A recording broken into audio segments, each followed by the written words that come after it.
I just couldn't handle the beard anymore. So, ethical toy collecting. I feel like most people watching this video are familiar with the term no ethical consumption under capitalism. Personally, I feel like that's attributed incorrectly a lot of the time, where people use it as kind of like an expression of resignation, and just kind of like, oh, well, there's no ethical consumption under capitalism. And it's like, that's not what it's meant to be. It's meant to be more of a, you can't be perfect. None of us can be perfect kind of thing. That is kind of at the core of the idea of being any kind of ethical toy collector. Why am I talking about this? I don't freaking know. It's just a thought that occurred to me. But that core idea of no ethical consumption under capitalism applies because toy collecting is a capitalist thing. We are buying a non-essential product. I'm just ruminating. I'm not trying to offer answers or say this is the correct way to do things or anything like that. But this is me kind of spitballing ideas. Maybe get people thinking. Maybe if there are people who are having issues with stuff, to just kind of express the fact like you're not alone. There's no way to be a completely ethical toy collector because of what you're collecting. And by virtue of the fact that you're collecting stuff made out of plastic, that on its face is enough to like you're not going to hit this like idealized perfect level because you just can't because of what you are collecting. Then there's the idea of transportation costs and stuff like that, like the manufacturing, getting stuff shipped to stores where you might buy it, getting to the store to buy it, ordering online and getting it shipped, like all of that stuff contributes. So there really is no way to be completely zero-sum, like perfect with this stuff.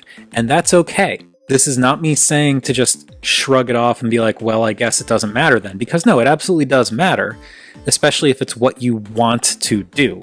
It's more of an idea that don't beat yourself up because you can't be perfect about this thing, because nobody can.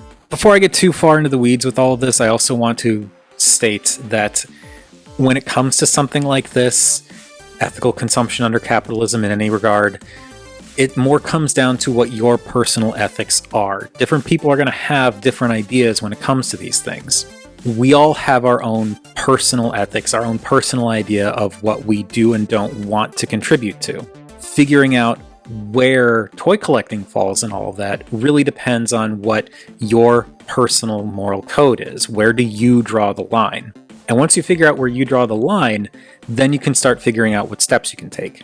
For me, as I've mentioned in a previous video, I am no longer buying anything from Hasbro because of a personal boycott against the company for a multitude of reasons, chief of which being they're gleefully taking on a certain license that has a whole lot of baggage behind it that is not purely, I don't agree with this person, this is, actual harm is happening. So, like, I have no problem doing a personal boycott about that.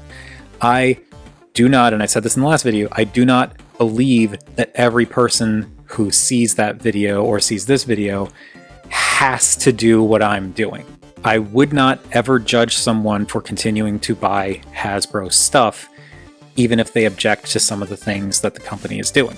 I will definitely judge people who are buying the specific product that Hasbro is licensing for what I think would be obvious reasons, but actually buying other Hasbro stuff, that's whatever. Everyone has their own personal levels when it comes to this stuff. So there's like that company stage of things where you want to ask yourself, do I want to avoid giving money to this specific company for whatever reason that may be? And if the answer is yes, then try and find alternatives. And I'm not saying this is stuff that's necessary. I'm saying if it bothers you specifically, maybe there's something you can do that'll make it feel a little bit less icky to you.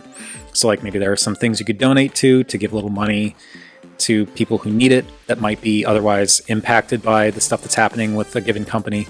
Maybe it's simply a matter of you still want to get stuff from this company, but you can figure out ways to get stuff without actually giving the money directly to the company, like, say, buying secondhand. And secondhand's a good way to do it too, because the product's already made.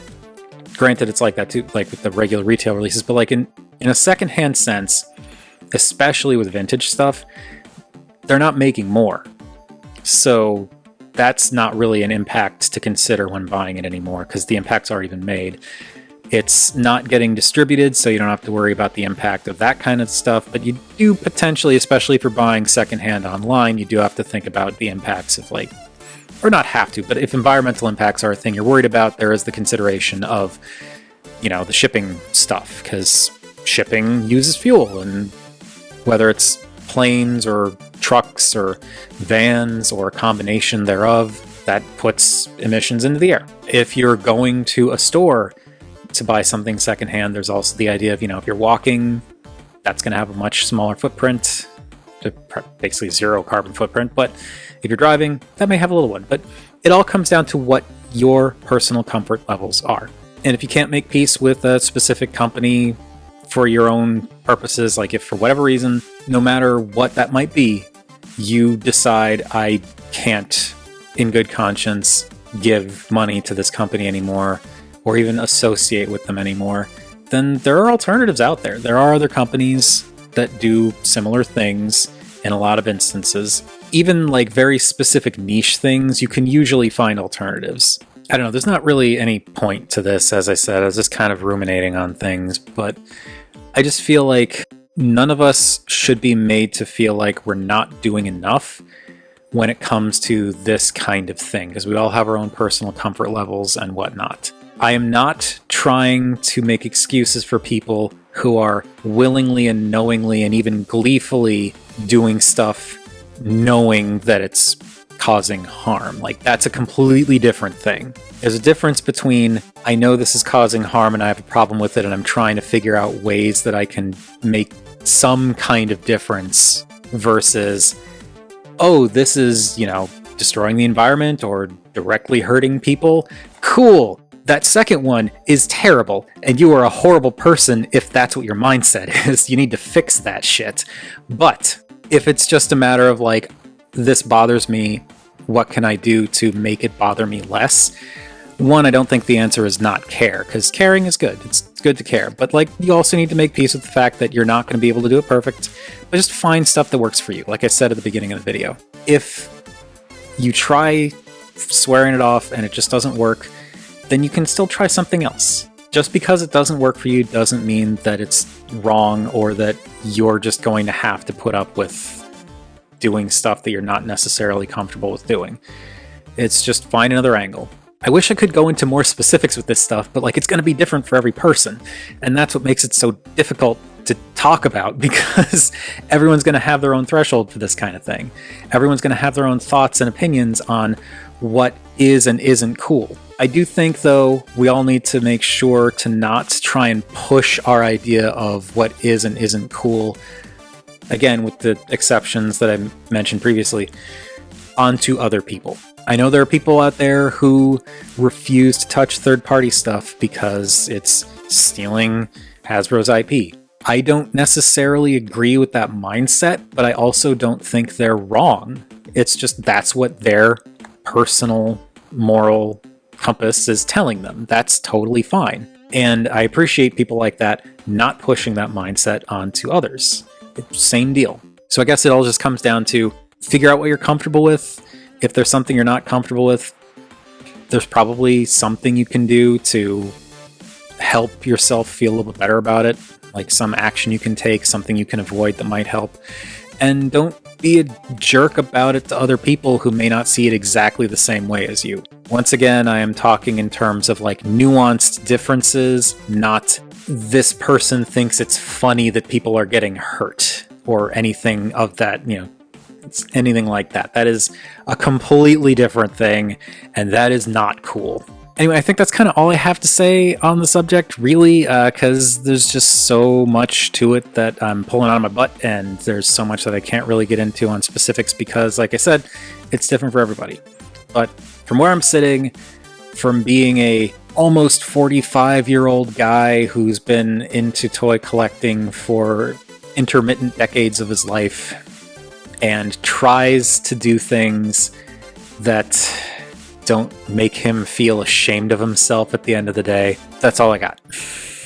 That's what works for me. If there's anything that works for you, or anything that you think might work for you or other people, feel free to suggest it down in the comments. Just please keep it with like suggestions, not judgments or anything like that, because that's not what I'm trying to get at here. And if anyone tries to be, you know, haha, this is hurting people or whatever, and like intentionally being a jerk, like I'm just gonna block them from the channel because I don't care. The whole idea that I want from this is to just kind of help each other out, you know? Maybe there are little things we can do to just help a little bit. I don't think the onus is on us overall, individuals, to improve environmental impact of toy collecting and stuff like that. That's not what I'm saying, but like every little bit helps. And if we can make some small changes that both maybe help a tiny bit and make us feel a little bit less about buying toys from a particular company or from a particular retailer, like a particular retailer that continues to send me email spam, even though I stopped using them like probably close to a decade ago. I don't even know where I was going with that thought. I'm going to stop talking because so much of this is going to get chopped out in the edit already because I'm just talking in circles, but that's all I got this time around. Sorry I can't do something more profound or interesting, but until I have new toys to talk about, which is a little bit of a challenge right now because of money and whatnot, this kind of stuff is all I got going. So see you in the next one.